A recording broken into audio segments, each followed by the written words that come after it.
परम पूज्य गुरु जी ने बहुत सहजता से कहा था, कभी कभी जीभ दांतों के नीचे आकर दब जाती है, कुचल भी जाती है, लेकिन हम दांत नहीं तोड़ देते। इसलिए चाहे संघ पर प्रतिबंध लगे, चाहे षड्यंत्र हुए, झूठे मुकदमे हुए, संघ के स्वयंसेवकों ने कभी कटुता को स्थान नहीं दिया। साथियों, राष्ट्र साधना की इस यात्रा में ऐसा नहीं है कि संघ पर हमले नहीं हुए, संघ के खिलाफ साजिशें नहीं हुई।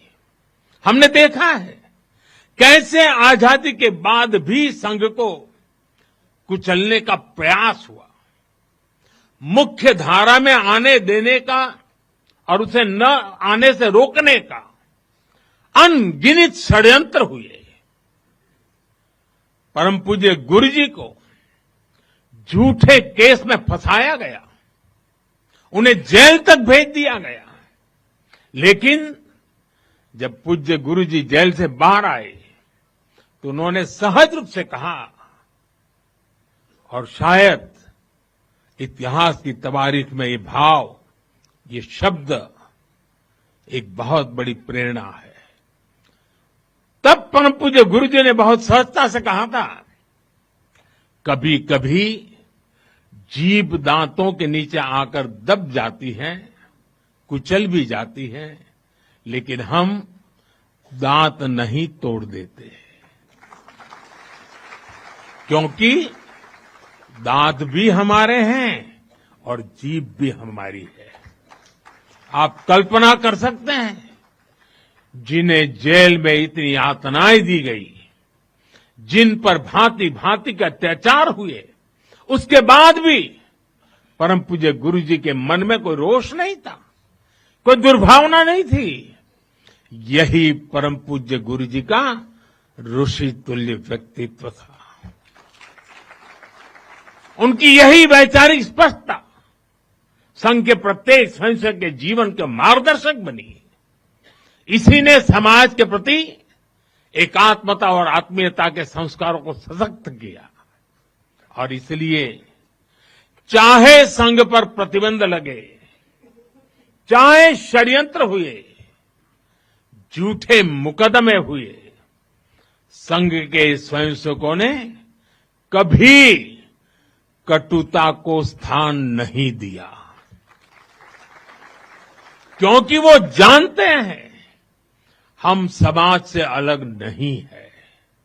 समाज हम सबसे ही तो बना है। जो अच्छा है वो भी हमारा है, जो कम अच्छा है वो भी हमारा है। साथियों, और दूसरी बात, जिसने कभी कटुता को जन्म नहीं दिया, वो है प्रत्येक स्वयंसेवक का लोकतंत्र और संवैधानिक संस्थाओं में अडिग विश्वास। जब देश पर इमरजेंसी थोपी गई तो इसी एक विश्वास ने हर स्वयंसेवक को ताकत दी, उसे संघर्ष करने की क्षमता दी। इन्हीं दो मूल्यों, समाज के साथ एकात्मता और संवैधानिक संस्थाओं के प्रति आस्था ने संघ के स्वयंसेवकों को हर संकट में स्थित प्रज्ञ बना के रखा, समाज के प्रति संवेदनशील बनाए रखा। इसलिए समाज के अनेक थपेड़े झेलते हुए भी संघ आज तक विराट वट वृक्ष की तरह अडिग खड़ा है। देश और समाज की सेवा में निरंतर कार्य कर रहा है।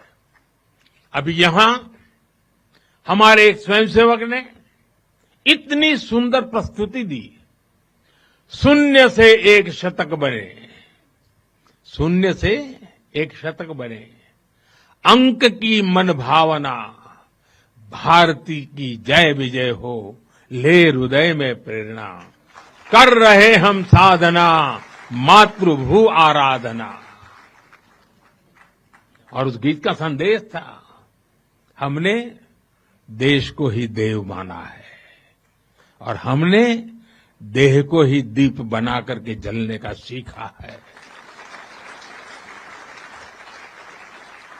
वाकई ये अद्भुत था। साथियों, प्रारंभ से संघ राष्ट्रभक्ति और सेवा का पर्याय रहा है। जब विभाजन की पीड़ा ने लाखों परिवारों को बेघर कर दिया, तब स्वयंसेवकों ने शरणार्थियों की सेवा की। संघ के स्वयंसेवक अपने सीमित संसाधनों के साथ सबसे आगे खड़े थे। यह केवल राहत नहीं था, यह राष्ट्र की आत्मा को संबल देने का कार्य था। साथियों, 1956 में 1956 में गुजरात के कच्छ के अंजार में बहुत बड़ा भूकंप आया था। तबाही इतनी बड़ी थी, चारों ओर विनाश का दृश्य था। उस समय भी संघ के स्वयंसेवक राहत और बचाव में जुटे थे। तब परम पूज्य गुरु जी ने गुजरात के वरिष्ठ संघ के प्रचारक वकील साहब को, जो समय गुजरात का कार्य संभालते थे, उन्हें एक पत्र लिखा था। उन्होंने लिखा था, किसी दूसरे के दुख को दूर करने के लिए निस्वार्थ भाव से खुद कष्ट उठाना एक श्रेष्ठ हृदय का परिचायक है। साथियों, खुद कष्ट उठाकर दूसरों के दुख हरना, ये हर स्वयंसेवक की पहचान है। याद करिए 1962 के युद्ध का वो समय, संघ के स्वयंसेवकों ने दिन रात खड़े रहकर सेना की मदद की, उनका हौसला बढ़ाया, सीमा पर बसे गांवों में मदद पहुंचाई। 1971 में लाखों शरणार्थी पूर्वी पाकिस्तान से भारत की धरती पर आए। उनके पास न घर था न साधन। उस कठिन घड़ी में स्वयंसेवकों ने उनके लिए अन्न जुटाया, आश्रय दिया, स्वास्थ्य सेवाएं पहुंचाई, उनके आंसुओं को पोंछा, उनकी पीड़ा को साझा किया। साथियों, एक बार, और हम जानते हैं 1984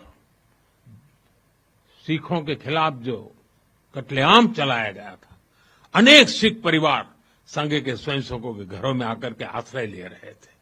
यह स्वयंसेवकों का स्वभाव है।